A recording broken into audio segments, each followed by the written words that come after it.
It was close to midnight. The house was silent, empty except for me in the living room. The faint glow of the old TV flickered against the walls like the last breath of a dying flame.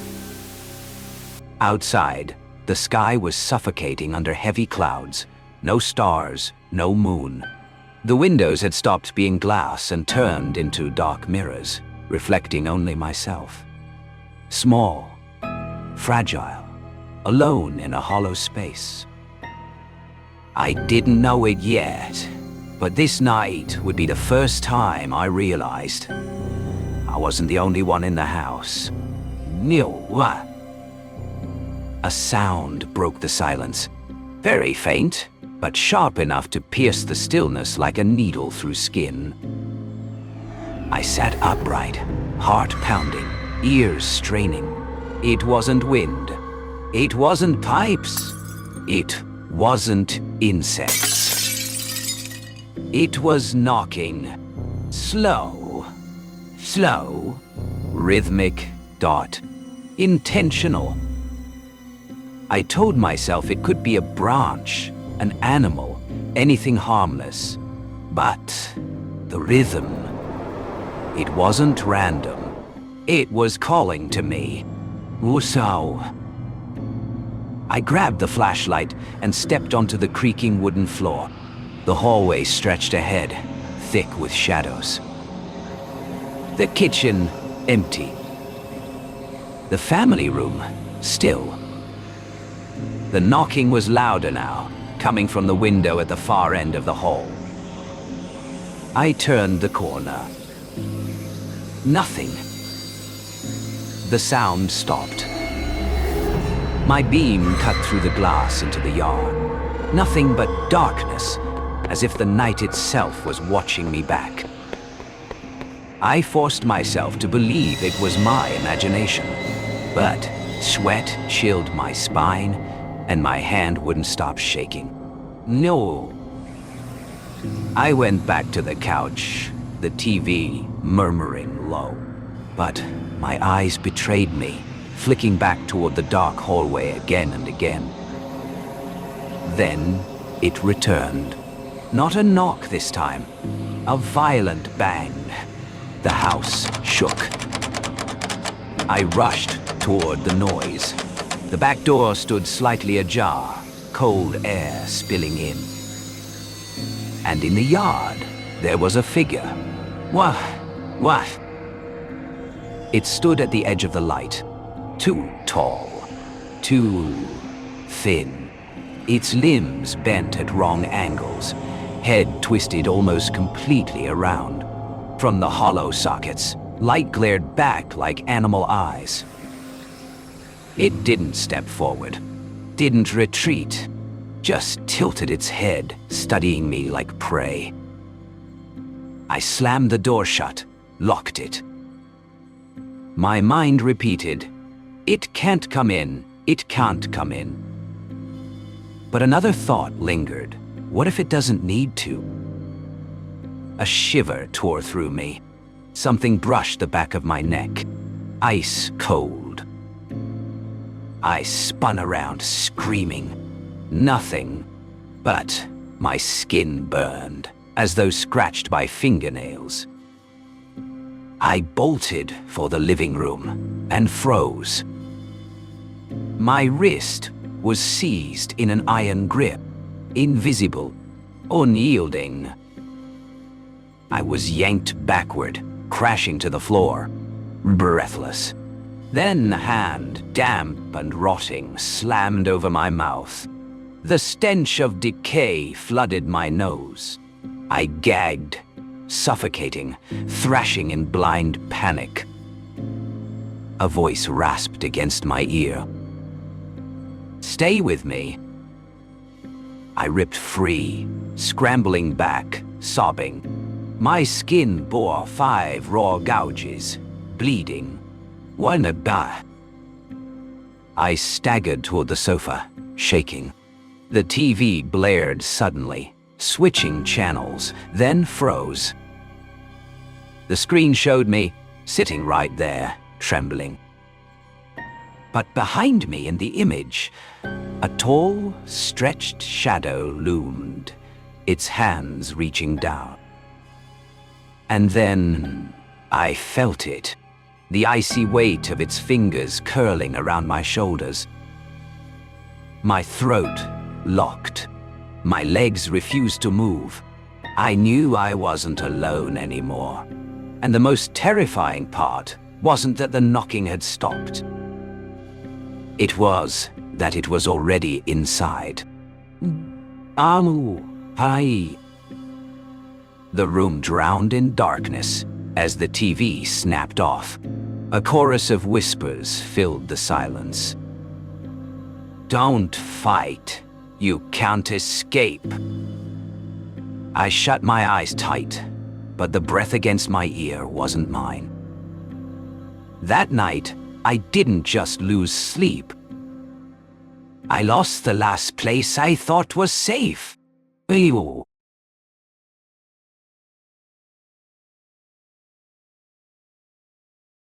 Some artifacts are not objects. They're utterances, words made solid, dangerous not because of what they are, but what they imply. This is not a confession. It is an autopsy of a sentence, one that was never meant to be spoken.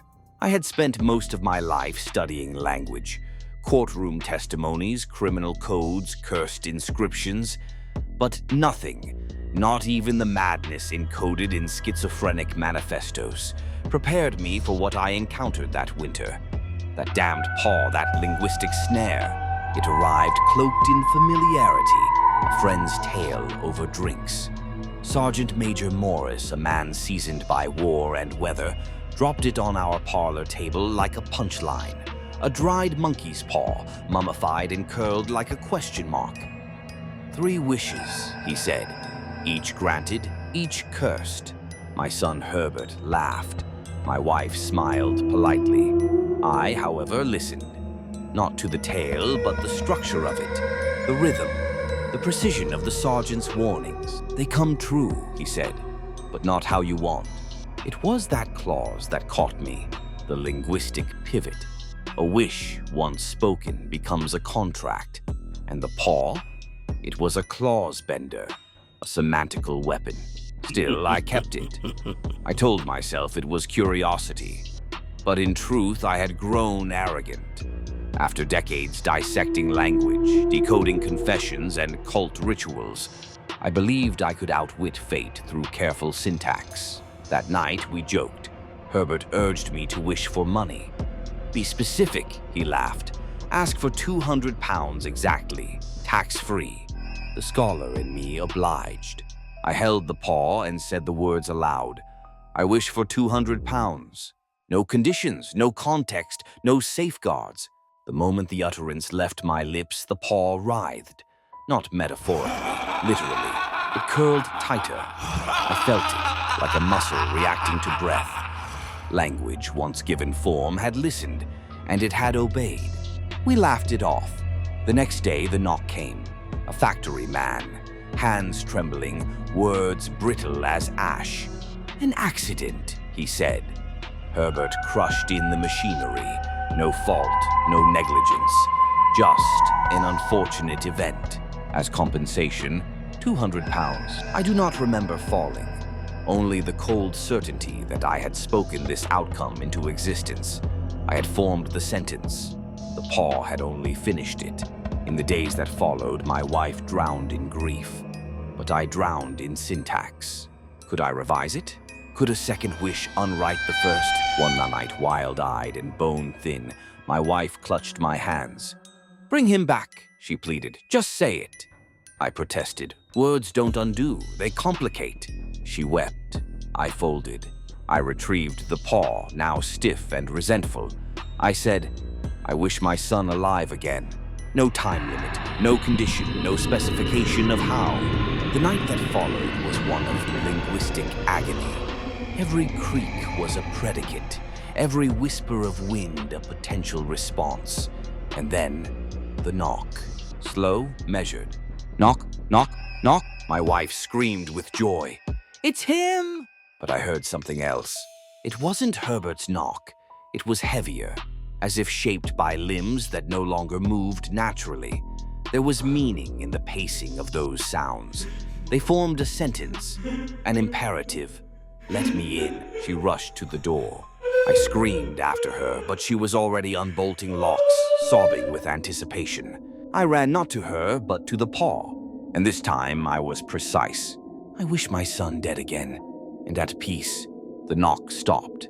When I reached the open door, the only thing there was fog.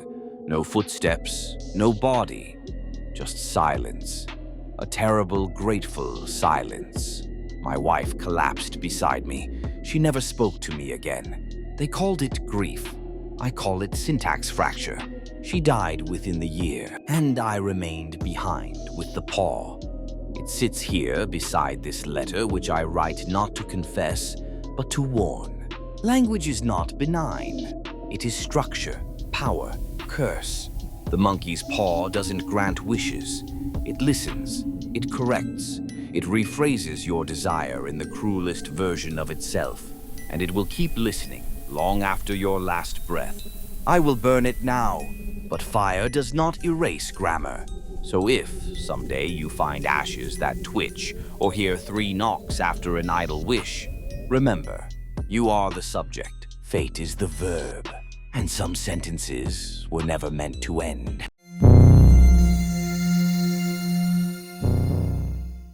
It was one of those suffocating weeknights where silence feels heavier than noise, and the walls of your apartment seem to close in a little tighter with every passing hour. Restless, I scrolled endlessly through Tinder, half out of boredom, half out of desperation for distraction. That's when her profile appeared, bright selfies with perfectly rehearsed smiles, witty captions dripping with playful sarcasm, and one photo of her with a tabby cat perched across her shoulders. She radiated warmth on the screen, the kind of person who seemed easy to be around. We messaged for a few days. Her replies came quick, clever, like she was always waiting for me to write. When she suggested grabbing a drink, I didn't hesitate. She gave me her address, a small house tucked away on a quiet street, and told me to pick her up. When she opened the door, she greeted me with a hug that lasted just a second too long. Her hair smelled faintly of lavender, but underneath it, something sharper lingered. Metallic, coppery, like old blood. I swallowed the unease and smiled back, telling myself I was overthinking. She suggested a local bar. I agreed. But when I unlocked my car and went to open the driver's side door, I realized she wasn't heading to the passenger seat. She stood behind me, motionless, staring. Her eyes were too wide, her body too still. My skin prickled before my brain caught up. I forced a laugh, gestured to the car, and she blinked, slowly, unnervingly, before slinking to her side. The bar was dim and half empty, its neon lights flickering faintly like a dying heart. We ordered drinks. At first, she played the part of a normal date, but her answers were clipped, distracted. Her fingers tapped against the wooden table, not like nervous drumming, but like claws scratching, deliberate, rhythmic, grating. Each sound burrowed under my skin. Halfway through the second drink, she asked if I had pets. I said no. Disappointment clouded her face, followed by something stranger. Hunger. She leaned forward, lips curling into a smile that never touched her eyes. In a low whisper, she told me about her fetish. Not for cats, of cats. She bragged about convincing people to crawl for her, purr for her, obey her every command. She described it in disturbing detail, how she scratched them until they bled, how she made them lap milk from bowls on the floor.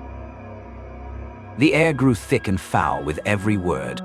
Her throat vibrated with a sound, low, guttural, like a cat's growl. I forced a chuckle, mumbled something about heading home. She just stared at me, eyes unblinking, lips twitching. Finally, she nodded. Relief flooded me. But outside, she asked softly, "Can we go back to your place, just for a little while?" Against my better judgment, I agreed. Inside my apartment, her mask slipped entirely. She didn't sit. She didn't speak. She dropped to all fours, crawling across the floor, her nails dragging long screeches into the wood. She purred and hissed, her movements jerky, wrong. I grabbed my phone, but she lunged, snatching it from my hands, hissing through her teeth. Then she bolted into the kitchen, clattering against the counter. When she turned back toward me, she had a knife, its dull butter edge glinting like a promise. Her smile stretched too wide, splitting her lips until they trembled. I told her to leave. She laughed. It wasn't human laughter. It broke, cracked, a choking sound halfway between a sob and a hiss. Then she came at me.